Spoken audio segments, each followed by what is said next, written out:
성도 여러분 안녕하세요. 주 예수님의 은혜가 함께 하시기를 빕니다.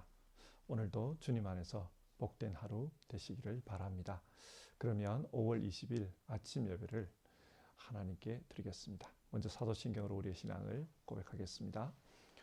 나는 전능하신 아버지 하나님 천지의 창조주를 믿습니다. 나는 그의 유일하신 아들 우리 주 예수 그리스도를 믿습니다. 그는 성령으로 잉태되어 동정녀 마리아에게서 나시고 본디오 빌라도에게 고난을 받아 십자가에 못 박혀 죽으시고 장사된 지 사흘 만에 죽은 자 가운데서 다시 살아나셨으며 하늘에 오르시어 전능하신 아버지 하나님 우편에 앉아 계시다가 거기로부터 살아있는 자와 죽은 자를 심판하러 오십니다. 나는 성령을 믿으며 거룩한 공교회와 성도의 교제와 죄를 용서받는 것과 몸의 부활과 영생을 믿습니다. 아멘.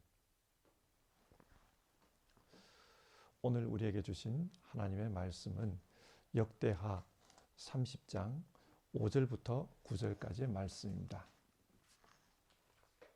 주어진 하나님의 말씀을 받들어 읽겠습니다. 역대하 30장 5절에서 9절입니다. 왕은 부엘세바에서 단에 이르기까지 이스라엘 전역에 명령을 선포하여 모두 함께 예루살렘으로 와서 주 이스라엘의 하나님 앞에서 유월절을 지키도록 하였다. 그들은 참으로 오랫동안 율법에 기록된 절차대로 유월절을 지키는 것을 실천하지 못했던 것이다. 파발꾼들이 왕과 대신들의 편지를 받아가지고 어명을 따라 온 이스라엘과 유다에 두루 다니며 다음과 같이 선포하였다. 이스라엘 자손은 들으라. 백성들은 아브라함과 이삭과 이스라엘을 돌보신 주 하나님께로 돌아오라. 그러면 주님께서도 남아있는 백성들 곧 아시리아 왕의 손에서 벗어난 당신들에게로 돌아오실 것이다. 당신들은 조상이나 동포를 닮지 말아라. 그들이 주 조상의 하나님께 범죄하였으므로 하나님께서 그들을 멸망하도록 버려두신 것을 당신들은 직접 보았다. 당신들은 목이 곧은 조상과 같이 고집을 부리지 말고 주님께로 돌아오라. 당신들은 하나님께서 영원히 거룩하게 하신 성전으로 들어가서 주 당신들의 하나님을 섬겨라. 그래야만 주님께서 당신들에게서 진노를 거두실 것이다. 당신들이 주님께로 돌아오면 당신들의 친족과 아이들을 사로잡아간 자들이 당신들의 동포에게 자비를 베풀어서 그들을 이 땅으로 돌려보낼 것이다. 주 당신들의 하나님은 은혜로우시고 자비로우신 분이시므로 당신들이 그에게로 돌아오기만 하면 당신들을 외면하지 않으실 것이다. 아멘. 오늘은 역대하 29장부터 31장의 말씀을 설교하겠습니다.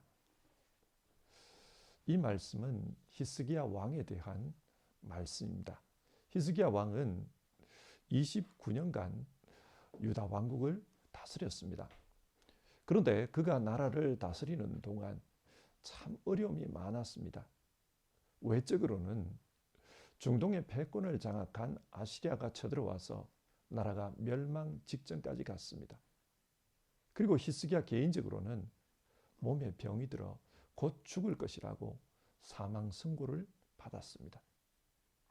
그러나 히스기야는 이 모든 어려움을 하나님을 믿는 믿음으로 잘 극복했습니다. 그래서 성경은 그런 히스기야에 대해 아주 훌륭한 평가를 내립니다. 역대기서는 중요한 왕일수록 그 이야기를 길게 기록하는데 제일 길게 기록된 왕이 다윗입니다. 그리고 그 다음은 솔로몬이고 그 다음이 바로 히스기야입니다. 118절에 걸쳐서 히스기야의 삶에 대해 기록하고 있습니다. 그만큼 히스기야 왕이 유다 역사에서 중요하다는 의미입니다. 그러면 히스기야의 어떤 점이 유다 역사에서 그렇게 중요한 것일까요? 역대하 29장부터 31장은 구체적으로 히스기야의 종교개혁과 관련된 말씀입니다. 히스기야의 아버지 아하스 왕 때 유다 왕국은 신앙적으로 완전히 무너졌습니다. 그래서 하나님께서 그 그런 유다를 때리셨습니다. 그런데 히스기야가 종교개혁을 통해 그런 유다 왕국을 다시 일으켜 세운 것입니다. 그래서 유다 왕국은 망하지 않고 살아남았습니다. 이런 이유로 성경은 히스기야의 종교개혁을 아주 중요하게 보고 있습니다. 자, 그러면 히스기야는 어떤 방식으로 무너진 유다의 신앙을 개혁했습니까? 먼저 29장을 보겠습니다.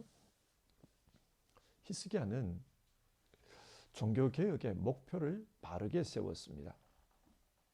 개혁은 바꾼다, 그런 의미 아닙니까? 그런데 무조건 바꾼다고 해서 그것이 좋은 것입니까? 아닙니다.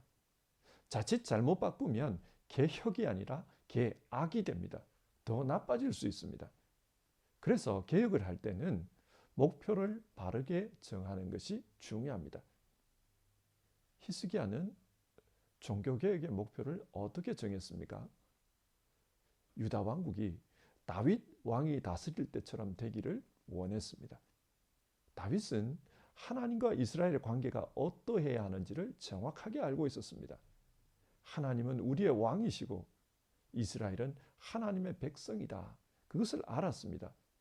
그래서 다윗은 언약궤를 예루살렘으로 가져와서 그 언약궤 앞에서 하나님 앞에서 모든 일을 묻고자 했습니다. 하나님 앞에서 묻는다는 것은 하나님께서 말씀하시는 대로 정치하고 하나님께서 원하시는 대로 생활하겠다. 그 의미였습니다. 히스기야도 이것을 목표로 했습니다. 그래서 10절을 보면 하나님과의 언약을 회복하겠다고 합니다. 하나님은 우리의 주님이시고 우리는 하나님의 종, 하나님의 백성이다. 그것을 분명히 하겠다는 겁니다. 그러면 이 언약을 회복하기 위해서는 어떤 일을 해야 합니까? 먼저는 하나님과의 언약의 상징인 성전을 보수해야 한다고 보았습니다. 자기 아버지 아하스 왕 때 성전 기구들을 부수고 성전 문을 닫아버렸습니다. 그래서 사람들로 하여금 그곳에서 하나님께 예배드릴 수 없도록 만들어버렸습니다. 히스기야는 이것부터 개혁하겠다고 합니다. 그래서 사람들에게 이런 연설을 합니다. 그 연설이 29장 5절부터 11절에 나오는데요. 우리 조상들이 하나님께 죄를 짓고 하나님을 떠났습니다. 하나님의 성소를 등졌습니다. 그렇게 했기 때문에 우리는 하나님께 버림받은 것입니다. 세상을 따라 살다가 결국 하나님께 버림받아서 우리는 지금 세상의 비웃음거리가 되고 말았습니다. 그렇게 연설했습니다. 여기서 우리는 히스기야가 지금 문제가 무엇인지 그 문제의 원인을 정확하게 파악하고 있는 것을 봅니다. 우리가 개혁을 하려는 이유는 문제가 있기 때문입니다. 그 문제는 하나님을 떠난 것입니다. 따라서 문제를 해결하기 위해서는 하나님께로 돌아가야 합니다. 그것을 말하고 있는 겁니다. 자, 하나님께 돌아가기 위해서는 어떻게 해야 합니까? 15절을 보면 스스로를 성결하게 하자고 합니다. 하나님 앞에 죄를 회개하고 성결하게 되어야 거룩한 하나님 앞에 나아갈 수 있다는 것입니다. 그래서 제사장과 레위인들부터 먼저 성결 의식을 치릅니다. 그리고 20절에서 36절 모든 성도들을 모든 백성들을 하나님 앞으로 불러 모아서 함께 하나님께 예배를 드립니다. 그리고 하나님과의 언약의 상징인 그 성전을 다시 주님께 봉헌합니다. 이것이 하나님께로 돌아가는 첫걸음이었습니다. 이렇게 하나님께로 돌아가니까 36절 히스기야가 백성들과 함께 기뻐했다. 그런 말씀이 나옵니다. 하나님께 돌아가니까 기뻤다는 거예요. 신앙의 개혁은 하나님과의 바른 관계로 돌아가는 것입니다. 아버지를 떠난 탕자는 아버지께로 돌아가는 것, 그것이 개혁입니다. 히스기야의 개혁도 그러했습니다. 하나님께로 돌아가기 위해서 먼저 성전을 고쳤습니다. 그런데 신앙의 개혁은 눈에 보이는 성전을 회복하고 그곳에서 예배를 드리는 것으로 완성되지 않습니다. 비유적으로 말하면 하드웨어의 개혁만 가지고는 안 된다는 겁니다. 소프트웨어의 개혁이 있어야 합니다. 그래서 사람들의 심령이 회복되어야 된다. 히스기야는 그걸 알았어요. 그러면 어떻게 사람들의 심령이 회복되도록 할 것인가? 역대하 30장은 히스기야 왕이 온 백성을 불러 모아서 예루살렘에서 유월절을 지켰다는 내용이 기록되어 있습니다. 여러분, 유월절이 무엇입니까? 유월절은 출애굽 당시 이스라엘 백성이 죽음으로부터 구원 얻은 것을 기념하는 절기입니다. 죽음의 천사가 애굽 전역을 돌아다녔습니다. 그런데 이스라엘 백성은 그 문 앞에 어린 양의 피를 바름으로 죽지 않고 살았습니다. 그렇게 살았을 때 하나님께서 이스라엘 백성에게 새로운 정체성을 부여해 주십니다. 너희는 내 백성이다. 너희는 나를 위한 영적 제사장이다. 새로운 정체성을 부여해 주셨습니다. 이것이 유월절입니다. 히스기야 왕 당시 유다 왕국은 강대국 아시리아에 짓눌리고 있었습니다. 그래서 많은 사람들이 그 힘에 굴복되어서 그 강대국을 섬기며 살아갑니다. 이것은 마치 애굽 땅에서 이스라엘 사람들이 바로에게 짓눌려 가지고 종노릇하며 바로를 섬긴 것과 같은 모습이었습니다. 히스기야는 이런 상황에서 유월절을 지키자고 한 겁니다. 그래서 유월절을 지킴으로 우리는 하나님의 백성입니다. 하나님께서 우리를 이 죽음의 상황에서 살려주실 것입니다. 그리고 우리에게 하나님을 섬기는 영적 제사장으로서의 정체성을 다시 회복시켜 주실 것입니다. 이런 메시지를 이 유월절을 통해 던지고자 한 것입니다. 히스기야는 이 절기를 지킴으로 영적 부흥이 일어나기를 원했습니다. 히스기야가 이 유월절을 어떻게 지키는가 그것을 보면 남왕국 유다 백성뿐만 아니라 이미 망해버린 북왕국 이스라엘 백성들도 다 예루살렘으로 오라고 합니다. 그래서 다 함께 유월절을 지키자고 합니다. 그래서 브엘세바에서부터 단까지 모든 백성들을 다 모으기 위해서 그들에게 파발꾼을 보냅니다. 그런데 이 파발꾼이 백성들을 모으기 위해서 가서 어떻게 외쳤다고 합니까? 그들이 외친 내용이 오늘 우리가 읽은 6절부터 9절의 말씀입니다. 이들이 외친 내용은 한마디로 하나님께로 돌아가자라는 것이었습니다. 왜 돌아가자고 합니까? 북이스라엘이 망한 것은 하나님께 죄를 짓고 하나님을 떠났기 때문입니다. 하나님을 떠났기 때문에 망했다면 하나님께 돌아와야 문제가 해결될 수 있습니다. 9절인데요. 주 당신들의 하나님은 은혜로우시고 자비로우신 분이시므로 당신들이 그에게로 돌아오기만 하면 당신들을 외면하지 않으실 것이다. 하나님께로 돌아오기만 하면 하나님께서 받아주신다는 겁니다. 그래서 문제를 해결해 주실 것이라는 믿음을 고백한 것입니다. 이렇게 파발꾼들이 외치고 다니니까 어떤 지역에서는 사람들이 비웃었어요. 나라가 이미 망했는데 이제 와서 어쩌자는 거냐. 아시리아를 봐라. 아시리아가 저렇게 강한데 하나님께 돌아간다고 해서 문제가 해결될 것 같으냐? 그런 태도를 보였던 겁니다. 오늘날에도 이런 모습은 심심찮게 볼 수 있습니다. 문제가 있을 때 하나님께 부르짖읍시다. 하나님께 기도합시다. 그러면 하나님께서 도와주실 것입니다. 우리가 이런 말을 하면 기도하는 게 현실적으로 무슨 도움이 되냐 그렇게 비웃는 이들도 있습니다. 하지만 하나님은 그런 속에서도 들을 귀 있는 자들을 예비해 두셨습니다. 그래서 11절과 12절을 보면 많은 사람들이 그 파발꾼들의 말을 듣고 유월절을 지키기 위해 예루살렘으로 몰려왔다는 겁니다. 그리고 그 몰려온 사람들의 마음속에 감동이 일어났습니다. 하나님께서 그들을 감동시킨 겁니다. 무슨 말입니까? 영적인 부흥의 역사가 시작된 것입니다. 그래서 13절부터 27절 하나님의 사람들은 이 유월절을 통해 하나님의 은혜를 다시 한번 깨닫게 되었고, 하나님께서 우리를 또다시 구원해 주시겠다, 제2의 출애굽을 허락해 주시겠다, 그런 소망을 가지게 됩니다.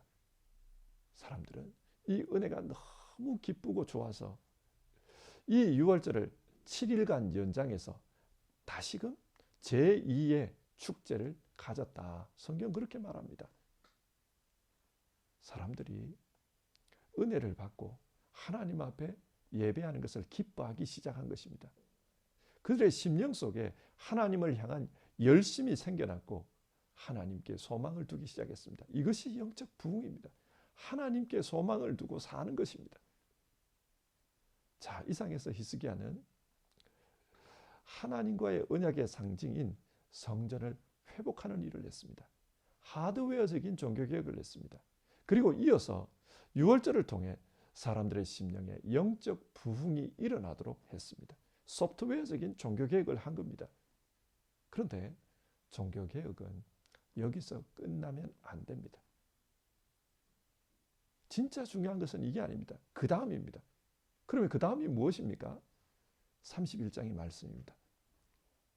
31장을 보면 사람들이 유월절을 지키고 각자 성읍으로 돌아가면서 이스라엘 땅에 있는 우상들을 부쉈다라는 말이 나옵니다. 무슨 말입니까? 삶의 현장을 개혁하기 시작한 것입니다. 하나님을 떠나버렸던 그 삶의 현장을 개혁하기 시작했어요. 참된 종교개혁은 영적 부흥에서 끝나면 안 되고 생활의 부흥으로 이어져야 합니다. 그 은혜 받은 것이 생활의 삶 속으로 흘러 들어와야 되는 겁니다. 그럴 때에 참된 종교개혁이 완성되는 겁니다. 예를 들어서 2017년은 루터 종교개혁 500주년을 기념하는 해였습니다. 그래서 그 500주년을 기념하기 위해서 많은 행사들을 했습니다. 이 행사들은 하드웨어적인 종교개혁 작업이에요. 그런데 그것이 끝나버리면, 그것이 끝나고 각자 삶의 자리로 이제 돌아가는데, 그 삶의 자리로 돌아가서 나도 바른 신앙으로 살아야 되겠다, 개혁된 신앙을 가지고 개혁된 삶을 살아야 되겠다, 그렇게 해야 되는데 사람들이 각자 자신의 삶을 바꾸는 그런 일을 하지 않으면 이 종교개혁은 참된 종교개혁을 기념한 것이 아닙니다. 우리도 마찬가지예요.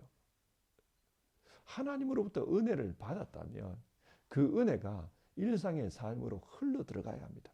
그래서 일상의 삶이 구체적으로 변화되어야 합니다. 그게 종교개혁의 완성입니다.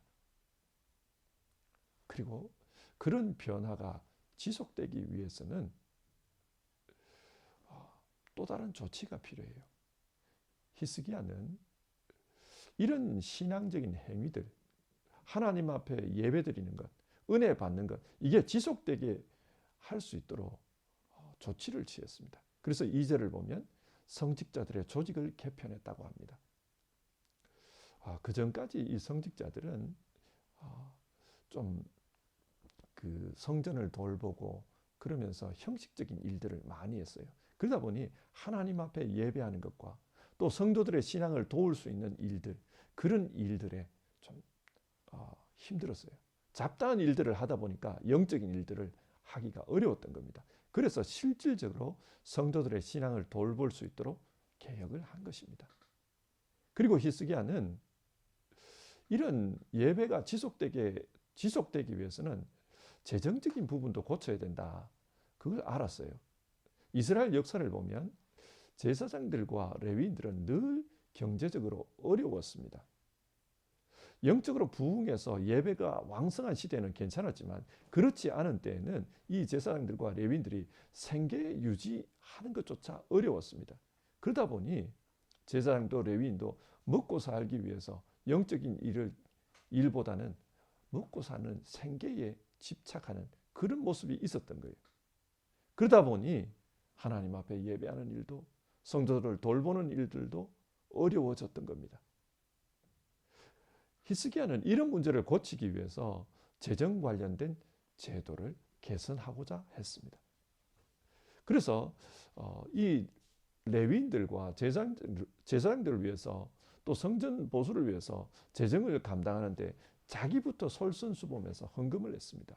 그리고 성도들로 하여금 그런 재정적인 헌금을 하도록 그 이야기가 31장에 자세히 기록되어 있습니다. 자, 설교 말씀을 정리해 보겠습니다.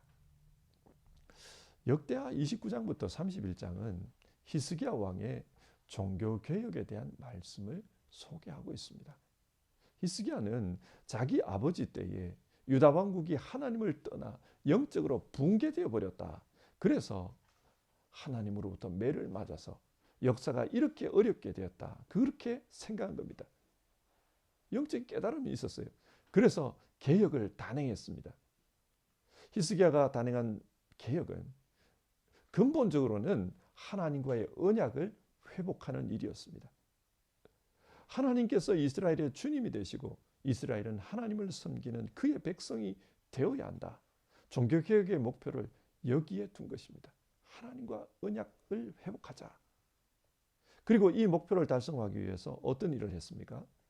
먼저는 하드웨어적인 개혁을 단행했습니다. 무너지고 퇴락한 성전을 보수해서 봉헌을 합니다. 그래서 그곳에서 다시금 하나님을 예배할 수 있도록 그 일을 했습니다. 이어서 소프트웨어적인 개혁을 하는데요. 유월절을 통해 백성들의 마음속에 영적 부흥이 일어나도록 유도했습니다. 이 유월절을 지키면서 우리는 하나님께서 구원해 주신 하나님의 백성입니다. 하나님께서 지금 우리가 당하고 있는 이 죽음과 같은 어려움, 이 어려움으로부터 건져 주실 것입니다. 그러니 우리가 하나님께로 돌아가면 또다시 하나님께서 제2의 출애굽, 그 출애굽의 역사를 행해 주실 것입니다. 우리로 하여금 하나님의 제사장으로서 살아갈 수 있도록 도와주실 것입니다. 이런 소명감을 마음속에서 뿌릴 듯 일으킨 것입니다.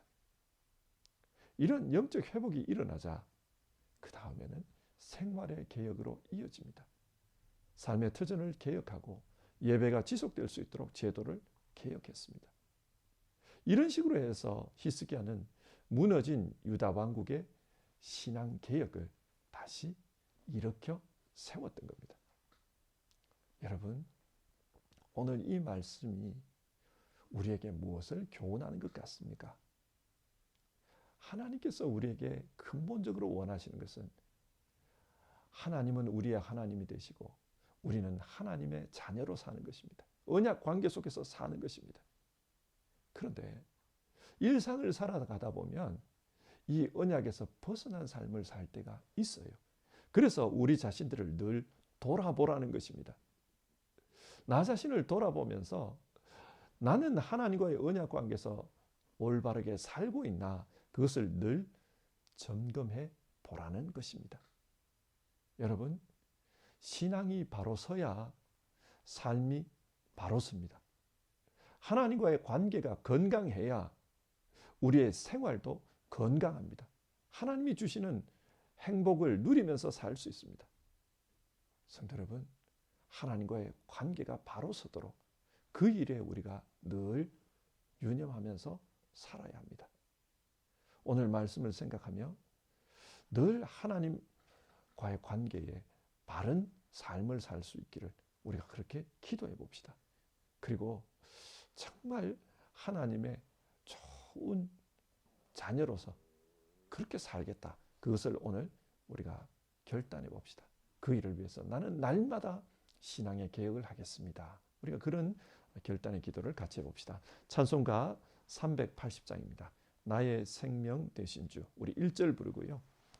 같이 기도하는 시간 가져보겠습니다.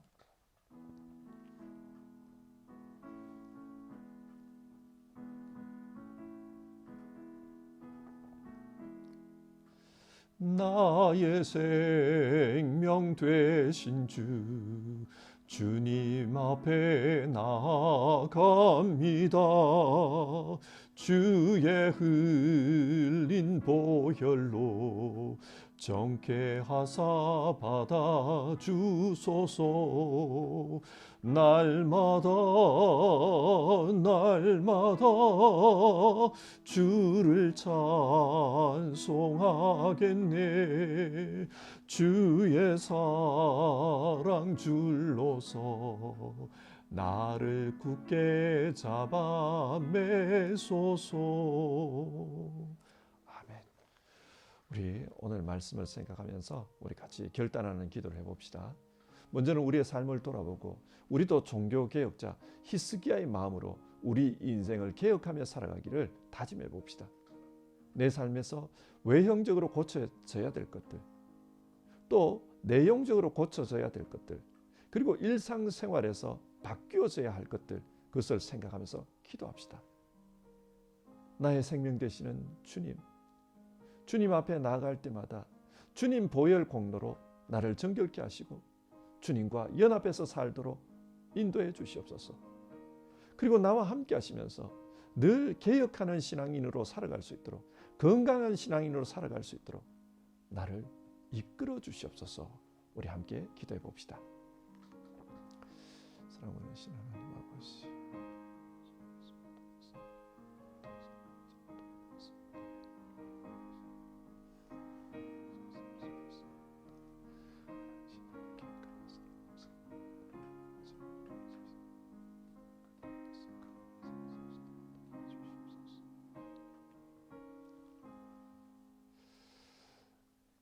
하나님, 오늘 말씀을 통해서 유다 왕국에서 종교 개혁을 했던 히스기야의 모습을 살펴보았습니다. 하나님께서 우리에게 이 말씀을 주시는 이유는 우리들도 늘 자기의 삶을 돌아보며 자기의 신앙, 자기의 삶 속에서 늘 신앙의 개혁이 일어나기를 원하시기 때문입니다. 우리는 일상을 열심히 살다 보면 나도 모르게 하나님으로부터 멀어질 때가 있고 또 하나님의 말씀에서 어긋난 길을 갈 때가 있는 것을 봅니다.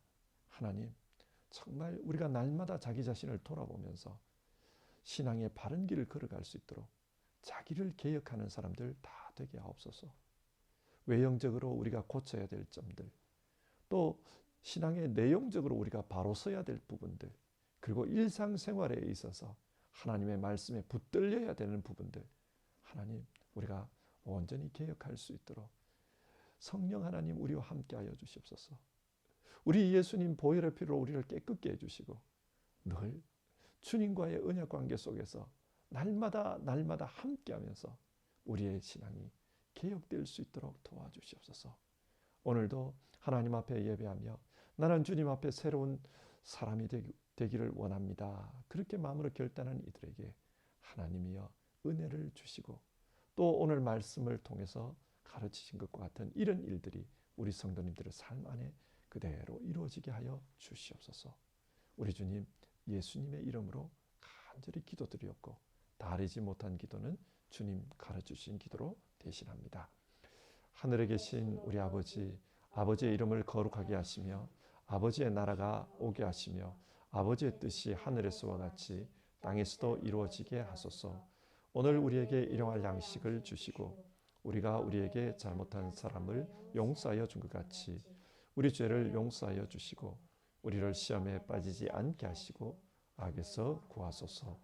나라와 권능과 영광이 영원히 아버지의 것입니다. 아멘.